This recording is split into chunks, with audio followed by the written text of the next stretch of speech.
अब जो है मोटे अनाज का जो है धीरे धीरे प्रथा बढ़ रही है। और सबको पता होगा कि पहले जब हम लोग छोटे थे तो मकई का दर्रा बोलते थे, मगध में खा लेते थे। अब उसी दर्रा को जब होटल में खाने जाता है तो लोग 500 में मिलता था।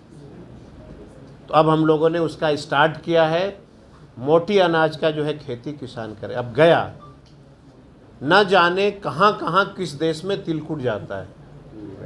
और जब मैंने समीक्षा किया तो एक कट्ठे में भी तिल की खेती नहीं होती थी। अब हमने निर्णय लिया है कि बड़े पैमाने पे गया, नवादा, औरंगाबाद, जहानाबाद ऐसे ज़िलों में हम तिल का जो है खेती किसानों से कराएंगे। बीज उसका हम दे रहे हैं और इसकी जो लागत जो आ रही है, मतलब जो किसान को जो फ़ायदा आ रहा है, उसमें अगर 1 क्विंटल किसान इसका उत्पादन करता है तो 12 से 13 हज़ार रुपये पर क्विंटल इसकी आ रही है। खर्च कितने हो रहे हैं? 1000 से 2000 रुपये मात्र किसानों को, चूँकि कम पानी में ये होता है। तो किसानों को हम लोग जो है प्रयास कर रहे हैं कि तिल का खेती हो। अब आप देखे होंगे इमामगंज डुमरिया में बड़े पैमाने पे ज़मीन ऐसे ही पड़ा हुआ है, लोग खेती नहीं कर रहे थे। लेमन ग्रास का हमने जो है स्टार्ट किया, तो जहाँ पे खून की होली होती थी, आज वहाँ पे लेमन ग्रास की खेती हो रही। किसानों को जो है आय बढ़ रहा है।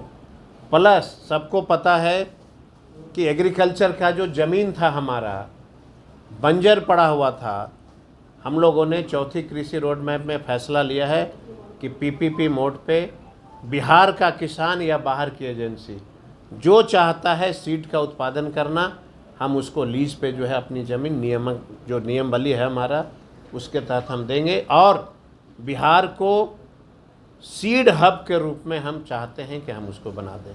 बिहार को लोग जाने कि किस चीज़ का सीड चाहिए तो कहाँ से आया है, बिहार से आया है।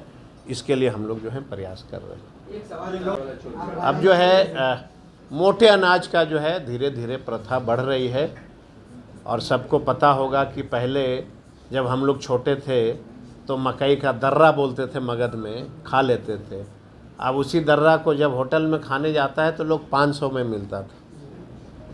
तो अब हम लोगों ने उसका स्टार्ट किया है, मोटी अनाज का जो है खेती किसान करे। अब गया न जाने कहाँ कहाँ किस देश में तिलकुट जाता है।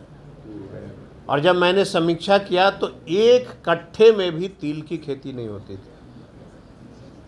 अब हमने निर्णय लिया है कि बड़े पैमाने पे गया, नवादा, औरंगाबाद, जहानाबाद ऐसे ज़िलों में हम तिल का जो है खेती किसानों से कराएंगे। बीज उसका हम दे रहे हैं और इसकी जो लागत जो आ रही है, मतलब जो किसान को जो फ़ायदा आ रहा है, उसमें अगर 1 क्विंटल किसान इसका उत्पादन करता है तो 12 से 13 हज़ार रुपये पर क्विंटल इसकी आ रही है।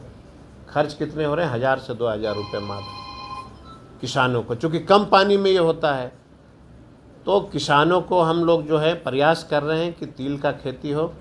अब आप देखे होंगे इमामगंज डुमरिया में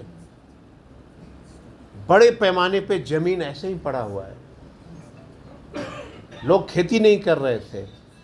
लेमन ग्रास का हमने जो है स्टार्ट किया, तो जहाँ पे खून की होली होती थी, आज वहाँ पे लेमन ग्रास की खेती हो रही। किसानों को जो है आय बढ़ रहा है। प्लस सबको पता है कि एग्रीकल्चर का जो ज़मीन था हमारा बंजर पड़ा हुआ था, हम लोगों ने चौथी कृषि रोड मैप में फैसला लिया है कि पीपीपी मोड पे बिहार का किसान या बाहर की एजेंसी जो चाहता है सीड का उत्पादन करना, हम उसको लीज पे जो है अपनी ज़मीन नियमावली है हमारा, उसके तहत हम देंगे। और बिहार को सीड हब के रूप में हम चाहते हैं कि हम उसको बना दें। बिहार को लोग जाने कि किस चीज़ का सीड चाहिए तो कहाँ से आया है, बिहार से आया है। इसके लिए हम लोग जो है प्रयास कर रहे हैं।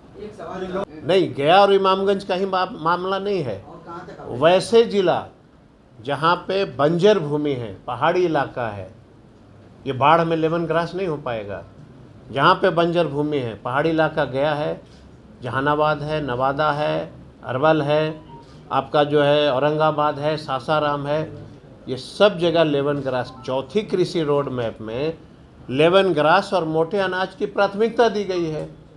तो जाहिर सी बात है कि जब चौथी कृषि रोड मैप हमने शुरुआत किया है तो अब ना हम सब जिला में इसके बढ़ावा देंगे। फिर सवाल है कि खरीफ का मौसम को लेकर क्या केंद्र सरकार को पहले ही आप लोगों ने पत्र भेजा है या कोई? देखिए, इसकी मॉनिटरिंग वीकली होती है।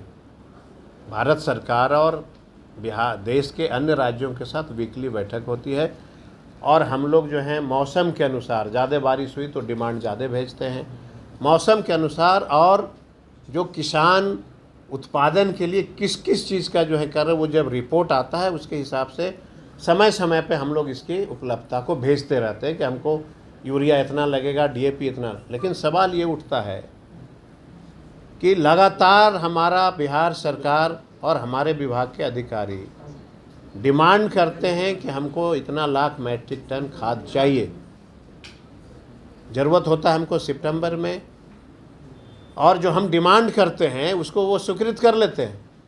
इस पॉइंट को देखिए, ये मार्केबल पॉइंट है, इस बात को समझिएगा। हम डिमांड करते हैं, उसको स्वीकृत कर लेते हैं, लेकिन सप्लाई उसका 50% भी समय पे नहीं करते हैं।